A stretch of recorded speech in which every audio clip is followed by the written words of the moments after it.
What happens when one of music's most respected icons comes face to face with a host who thinks he can steamroll over anyone? You won't believe what unfolds when Janet Jackson sits down with Stephen Colbert and refuses to play his games. This isn't your typical celebrity interview gone wrong.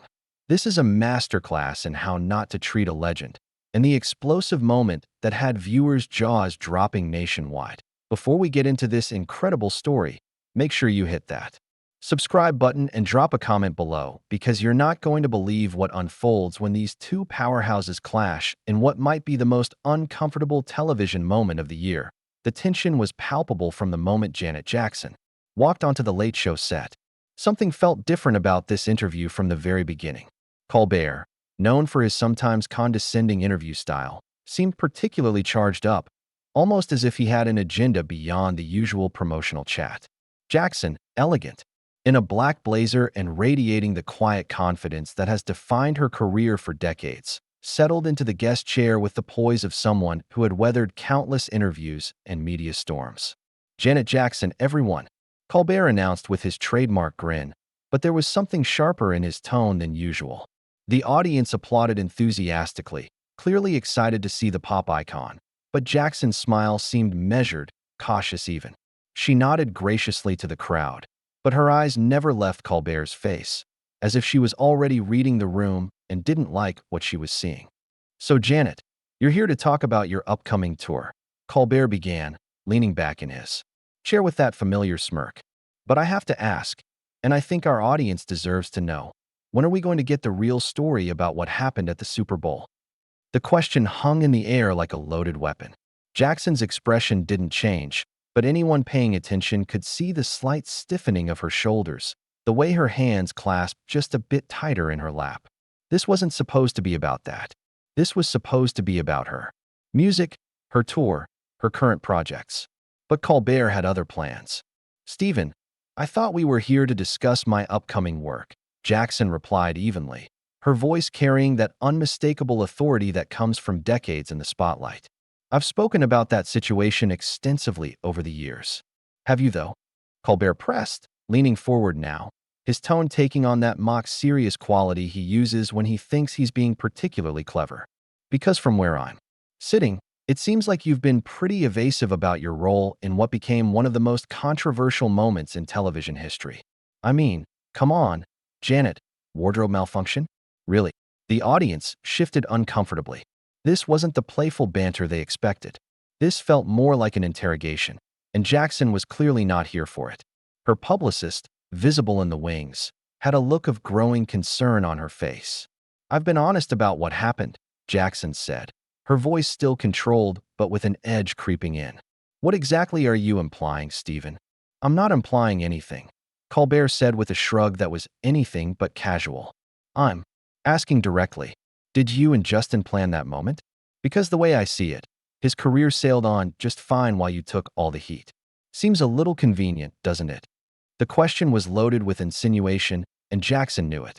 Her jaw tightened almost imperceptibly, but she maintained her composure. "That's an interesting narrative you're pushing there, Stephen. Are you suggesting I was some kind of mastermind behind a publicity stunt that damaged my own reputation?" "Well, you tell me." Colbert shot back, his smile never wavering but his tone growing more aggressive. "You're the one who's been mysteriously quiet about the details all these years. Makes a person wonder what you're hiding." The tension in the studio was becoming unbearable. Audience members were exchanging glances, clearly uncomfortable with the direction of the interview. Jackson's team was having hushed conversations off camera, and even the crew seemed on edge. This wasn't going according to anyone's script except Colbert's. "I'm not hiding anything, Stephen," Jackson replied, her voice rising slightly for the first time. "What I am wondering is why you seem so determined to rehash a 20-year-old incident instead of discussing why I'm actually here. Is this really the level of journalism you want to be known for?" The comment hit its mark. Colbert's smile faltered for just a moment before returning, but now it looked more like a grimace. "Oh, I'm sorry. Are my questions too tough for you? I thought someone with your experience could handle a little scrutiny." "Scrutiny?" Jackson repeated, her eyebrows raising. "Is that what you call this amateur hour ambush?"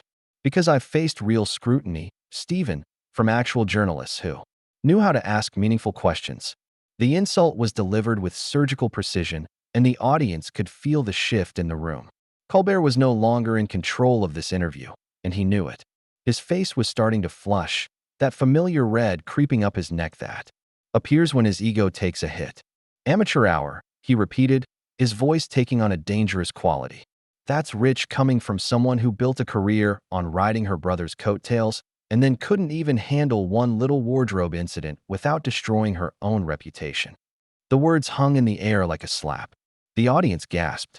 Audibly, some people covering their mouths in shock. Jackson's eyes flashed with something that hadn't been there before. Not just anger, but genuine hurt mixed with fury. This had crossed a line, and everyone in the studio knew it. "Excuse me," Jackson said, her voice deadly quiet now. "What did you just say?" Colbert realized he might have gone too far, but his pride wouldn't let him back down. "I'm just saying, maybe if you took some responsibility for your choices instead of playing the victim all the time, people might take you more seriously as an artist." The silence that followed was deafening. Jackson stared at him for what felt like an eternity, and when she finally spoke, her voice was like ice. "You know what, Stephen? I think I'm beginning to understand why your ratings have been sliding lately." And that's when everyone knew this interview was about to take a very different turn. The comment about his ratings hit Colbert like a physical blow. His face went from flushed to crimson in seconds, and that practiced television smile completely disappeared. For a moment, he sat there speechless, his mouth slightly open, clearly not expecting Janet Jackson to come at him with such precision. The audience could sense the shift. This wasn't just an uncomfortable interview anymore. This was about to become television history. "My ratings," Colbert sputtered, his voice cracking slightly.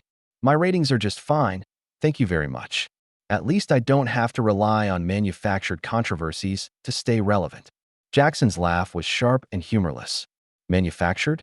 Stephen, the only thing manufactured here is your personality. Do you actually think this attack dog routine makes you look like a serious interviewer? Because from where I'm sitting, it looks desperate."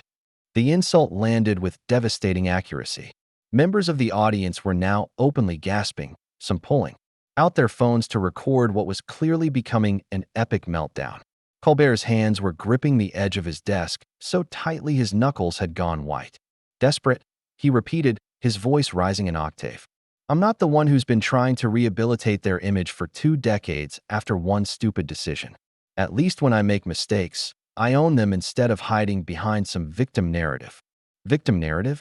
Jackson's voice was like steel now, each word delivered with devastating precision. "Stephen, let me explain something to you since you seem confused about what actually happened.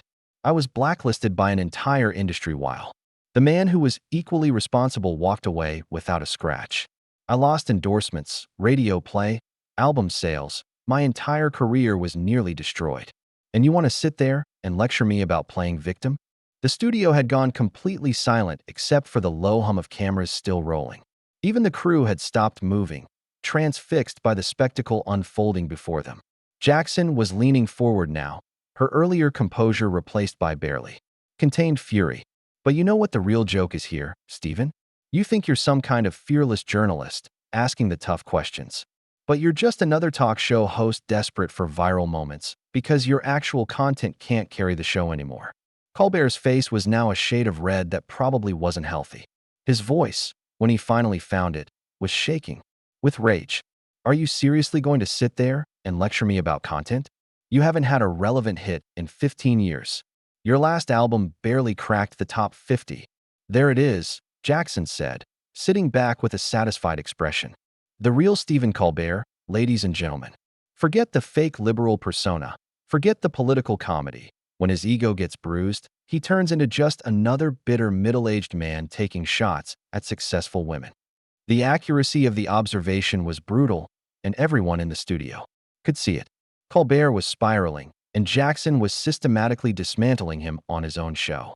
His producers were frantically gesturing from the wings, clearly wanting to cut to commercial, but Colbert was too far gone to notice. "Successful women," he screeched, his voice cracking again. "You call hiding from controversy for 20 years success? At least I have the guts to address difficult topics instead of running away whenever things get uncomfortable." Jackson's eyes narrowed dangerously. "Running away? Stephen, I've been fighting battles you can't even imagine while you were making jokes for comfortable white audiences. You want to talk about running away? What about when you ran away from The Daily Show because you couldn't handle working with someone more talented than you? The reference to Jon Stewart hit like a nuclear bomb. Colbert's mouth fell open, and for a moment, he looked genuinely stunned. The audience was now completely captivated by the carnage unfolding before them. This wasn't just an interview gone wrong. This was a complete destruction of a television host by someone who'd had enough of his bullying tactics. That's completely out of line, Colbert stammered, but his voice had lost all its authority. You don't know what you're talking about. Don't I? Jackson replied coolly. Because from what I remember, you left The Daily Show to start your own thing. And what did you give us? A fake news show that lasted a few years before you had to come crawling back to network television. And now here you are, reduced to ambushing guests because you can't get ratings any other way. The silence that followed was absolute. Colbert looked like he'd been physically slapped, his face cycling through various shades of red and purple. When he finally spoke, his voice was barely above a whisper, but it was filled with venom. You know what, Janet? At least when my career hits a rough patch, I don't blame it on everyone else. I don't spend decades playing the victim card and expecting people to feel sorry for me. Jackson stood up slowly, her movement deliberate and powerful. The camera operators scrambled to adjust their angles, sensing that something significant was about to happen. When she spoke, her voice carried the weight of decades in the entertainment industry and every slight she'd ever endured. Playing victim, she repeated, her voice rising for the first time to match his volume. Stephen, let me tell you what playing victim looks like. It looks like a privileged white man getting defensive when a black woman refuses to be intimidated by his pathetic attempts at gotcha journalism. It looks like someone so insecure about their own mediocrity that they have to tear down icons to feel relevant. The racial dimension of the conflict had now been explicitly addressed, and the tension in the room became almost unbearable. Colbert's face went from red to pale in seconds, clearly realizing that this had escalated far beyond anything he could control or spin. Now wait just a minute, he started, but Jackson cut him off with a gesture that could have stopped traffic. No, Stephen, you wait a minute. You invited me here under false pretenses, ambushed me with gotcha questions about something that happened 20 years ago, insulted my family, my career, and my integrity, and now you want to play innocent when I fight back? That's not how this works. She was magnificent in her fury, every inch the superstar who had dominated the music industry for decades.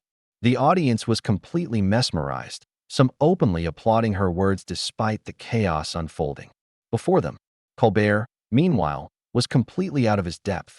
His usual smugness had evaporated, replaced by the desperate flailing of a man who had bitten off far more than he could chew. When he spoke again, his voice was high and strained. I think maybe we should take a commercial break. Oh no, Jackson interrupted, her voice cutting through his words like a blade. You wanted to do this on television, Stephen. You wanted the ratings boost from dragging me through the mud. Well, here's your television moment. And with that declaration, everyone in the studio knew they were about to witness something that would be talked about for years to come. Jackson moved around the coffee table that separated them, her heels clicking against the studio floor. With the rhythm of a countdown, Colbert instinctively leaned back in his chair, his bravado completely evaporated as the music icon approached his desk. The cameras caught every angle of what was unfolding. This wasn't just an interview anymore. This was a reckoning. You know what your problem is, Stephen? Jackson said, her voice carrying across the dead-silent studio. You think because you hide behind comedy and political commentary, you can say whatever you want to people without consequences. You think you can tear down a black woman on national television and call it journalism. Colbert's mouth opened and closed like a fish gasping for air. His usual quick wit had completely abandoned him, leaving him looking like exactly what he was. A bully who had finally picked on someone who wouldn't back down. I never said anything about race. He stammered weakly, but even as the words left his mouth, everyone could see how pathetic the defense sounded. You didn't have to, Jackson replied, her voice dripping with contempt. It's in every condescending question, every dismissive comment, every assumption that you have the right to judge my choices and my career. You invited me here thinking you could embarrass me, thinking I'd just sit there and take it like some grateful little star happy for the attention. She was standing directly in front of his desk now, towering over him despite his elevated position. The power dynamic had completely reversed. Colbert looked small and insignificant, while Jackson commanded the entire studio with her presence. But here's what you didn't count on, Stephen. I didn't get to where I am by letting mediocre men tear me down. I've faced down record executives, industry blacklists, family betrayals, and media persecution that would have destroyed someone weaker. Did you really think your little ambush interview was going to break me? The audience was completely captivated, some openly cheering her words. Even crew members had stopped pretending to work and were watching with rapt attention. Colbert looked around desperately, seeking help from his producers, but they seemed as frozen as everyone else. Janet, please, let's just… Colbert tried to interject, but Jackson raised her hand, and he immediately fell silent. The gesture was so commanding, so final, that it seemed to drain what little authority he had left. I'm not finished, she stated coldly. You want to talk about my career? Let's talk about it. 40 years in this business, over 100 million records sold worldwide, multiple Grammy Awards, a place in the Rock and Roll Hall of Fame. I've influenced generations of artists and broken barriers that you can't even imagine. And you think one incident defines my entire legacy? She leaned forward, placing her hands on his desk, bringing her face close to his. When she spoke, her voice was barely above a whisper, but it carried more power than all of Colbert's shouting. I am Janet Jackson.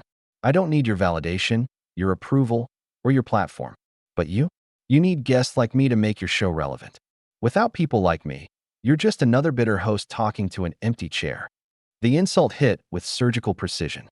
Colbert's face crumpled, and for a moment he looked like he might actually cry. The mighty talk show host, reduced to a shell of himself by a woman who refused to be intimidated.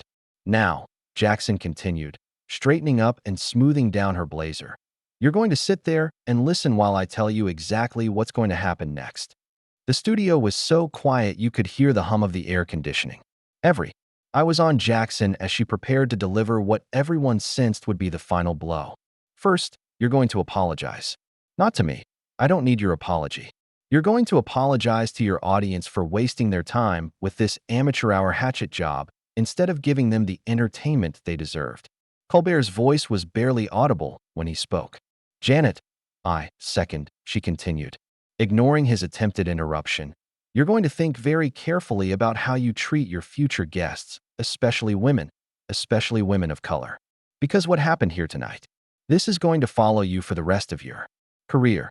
She paused, letting that sink in, watching as the reality of the situation dawned on Colbert's face. The cameras had captured everything. There was no editing this out, no spinning this in his favor. This was live television, and he had just been systematically destroyed by one of the most respected artists in the industry. And third, Jackson said, her voice rising to fill the studio, you're going to remember that Janet Jackson doesn't run from fights. You came for me tonight, Stephen, and you lost. Badly. The audience erupted in applause, some people jumping to their feet. The sound was deafening, but through it all, Jackson kept her eyes locked on Colbert's face, watching as the full weight of his humiliation settled in. When the applause finally died down, Jackson stepped back from his desk and addressed the audience directly.